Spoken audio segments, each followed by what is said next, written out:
को सीधा एक बार पीपलदा ले चलते हैं, जहां पर उत्तर प्रदेश के मुख्यमंत्री योगी आदित्यनाथ आए हुए और वो जनसभा को संबोधित कर रहे हैं। सामने आने लगती है जिनसे देश प्रेरणा देता है। आज भी भारत की सीमाओं की रक्षा करते हुए हमारे राजस्थान के जवान पूरे देश को सुरक्षा प्रदान करते हैं और सुरक्षा के माध्यम से अभय प्रदान करते हैं। तो यहाँ के किसान, यहाँ के समाज के विभिन्न तबके से जुड़े हुए नागरिक राष्ट्र की मुख्य धारा के साथ जुड़ करके अपनी कला, अपनी विभिन्न विधाओं के माध्यम से एक भारत श्रेष्ठ भारत की प्रधानमंत्री मोदी जी के विजन को भी एक नया आयाम प्रदान करते हैं।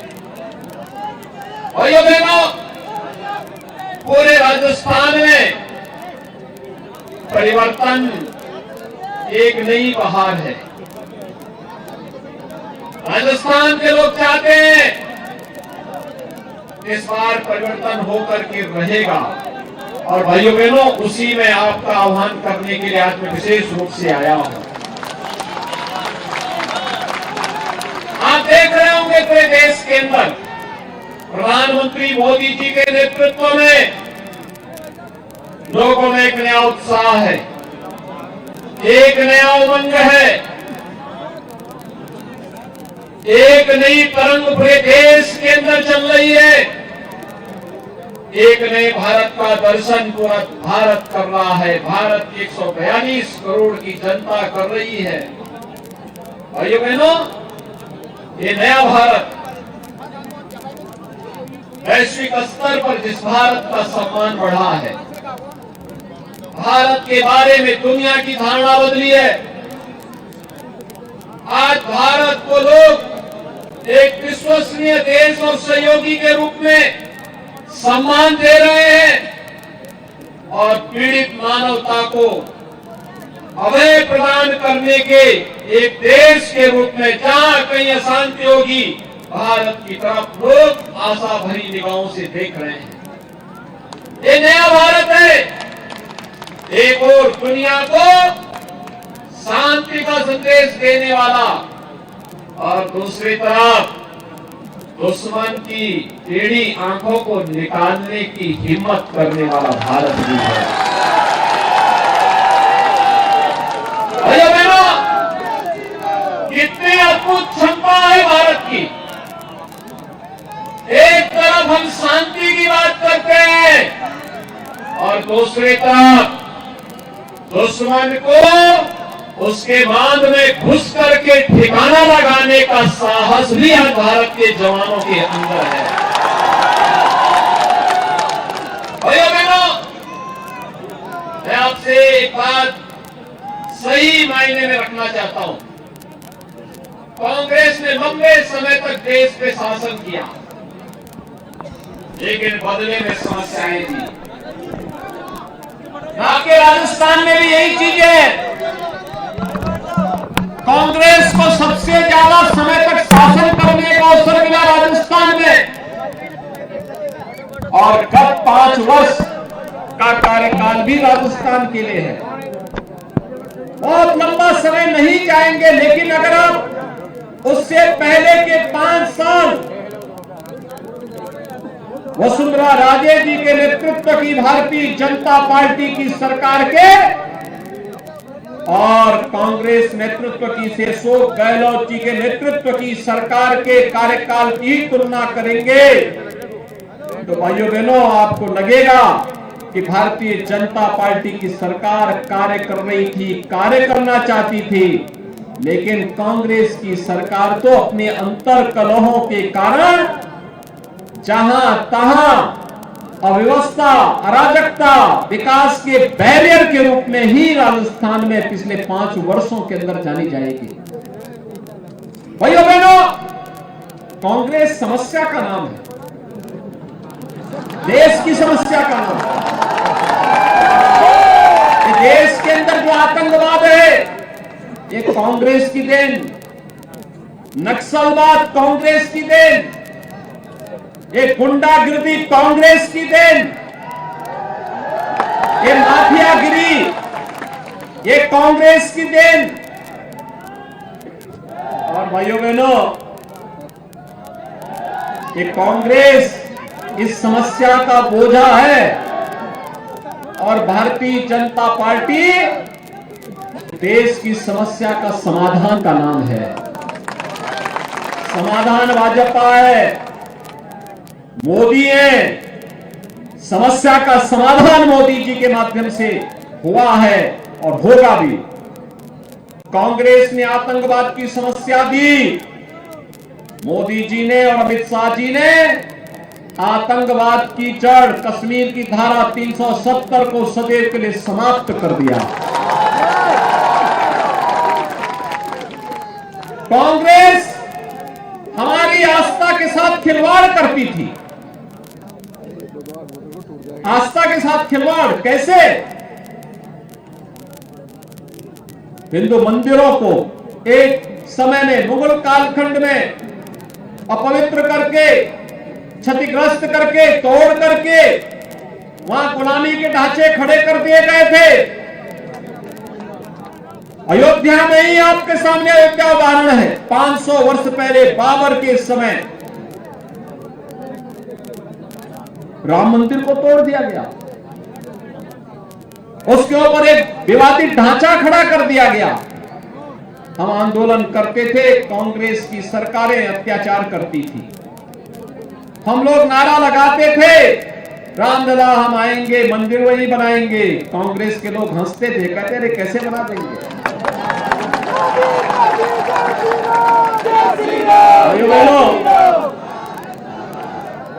हम लोगों ने तब नारा लगाया था, रामलला हम आएंगे, पहले ढांचा हटाएंगे। और ढांचा हट गया तो उसके बाद फिर नारा दिया, रामलला हम आएंगे, अब मंदिर यही बनाएंगे। फिर कांग्रेस के लोग हंसते थे, कहते थे कि क्या ये संभव हो पाएगा। और भाइयों बहनों, आज आप में से किसी को संदेह है क्या कि अयोध्या में राम मंदिर का निर्माण नहीं हो रहा है? हो रहा है ना? राम मंदिर का निर्माण हो रहा है ना? अयोध्या जाने की इच्छा है क्या? कितने लोगों की इच्छा है? तो सरफरा राजस्थानी आना चाहता है। भाइयों बहनों, 22 जनवरी को प्रधानमंत्री जी के कर कमलों से अयोध्या में राम मंदिर में भगवान रामलला विराजमान होंगे। और इसके लिए मैं आपके पास आया हूं, आपसे कहने के लिए, इसी के लिए आया हूं, आज आपका आमंत्रण देने के लिए भी। भाइयों बहनों, एक और कांग्रेस आपकी आस्था के साथ खिलवाड़ करती थी, देश के विश्वास के साथ घात करती थी, और दूसरी तरफ गरीब का भी जो हक था उसको छीन लेती थी। अब याद करिए, जो मोदी जी ने 12 करोड़ गरीबों के घर में शौचालय बनाया, कांग्रेस भी तो बना सकती थी। मोदी जी ने 4 करोड़ गरीबों के मकान बनाए, ये कांग्रेस के समय में भी हो सकता था। मोदी जी ने 4 करोड़ गरीबों के घर में बिजली पहुंचाई, कांग्रेस भी कर सकती थी। 10 करोड़ गरीबों को उज्ज्वला योजना का फ्री में कनेक्शन दिलवाया, कांग्रेस भी कर सकती थी। 50 करोड़ लोगों को आयुष्मान भारत में स्वास्थ्य बीमा का कवर पूरे देश के अंदर दिया, कांग्रेस भी कर सकती थी। 1 डिस्ट्रिक्ट 1 मेडिकल कॉलेज का निर्माण कांग्रेस भी कर सकती थी, कांग्रेस ने नहीं किया। कांग्रेस तो एक ही बात करती थी, कांग्रेस एक ही बात करती थी कि देश के संसाधनों पर पहला अधिकार मुसलमानों का है, बोलती थी ना, यही तो बोलती थी ना।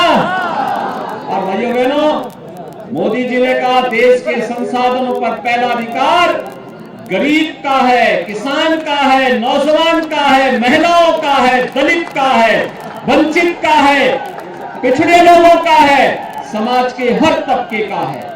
और इसके लिए उन्होंने नारा दिया, सबका साथ, सबका विकास। भाइयों बहनों, सबका साथ और सबका विकास का नारा ही है राम राज्य की अवधारणा। भाइयों बहनों, आपने देखा होगा जब बाढ़, अतिवृष्टि, कोई आपदा आती है, कांग्रेस के नेता गायब हो जाते हैं, किसी का पता नहीं लगता। पिपलदा से लेकर के और दिल्ली तक सब नेताओं के यही हाल है। कोई इटली जाता है और कोई बूंदी जाता है, कोई जयपुर में बैठा रहता है। कोरोना में भी नहीं आए होंगे और अतिवृष्टि में भी नहीं आए होंगे। मैं धन्यवाद देना चाहूंगा लोकसभा के माननीय अध्यक्ष श्री ओम बिरला जी को, जिन्होंने यहां पे अतिवृष्टि के समय घर घर राहत सामग्री वितरित करने की स्वयं निगरानी की। यहां की राज्य सरकार विफल हो गई थी। अपने विदेश दौरे को स्थगित करते हुए वे सीधे कोटा आए और कोटा में आकर के पिपलदा, सागोत, कोटा, इन सभी क्षेत्रों में घूम घूम करके उन्होंने हर व्यक्ति का ध्यान रखा, बिना भेदभाव के शासन की योजना को पहुंचाने का काम किया।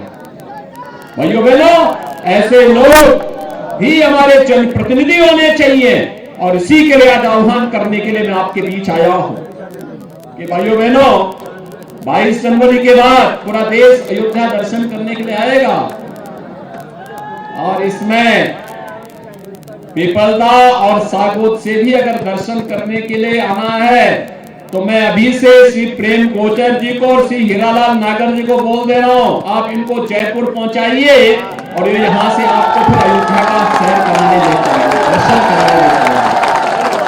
सहमत हैं? सभी लोग सहमत हैं? तो फिर दोनों हाथ लाकर के मेरे साथ बोलेंगे, दोनों हाथ लाकर, जहां तक मेरी आवाज जा रही है, दोनों हाथ लाकर के बोलेंगे, भारत माता की, भारत माता की, भारत माता की, जय श्री राम, जय जय श्री राम।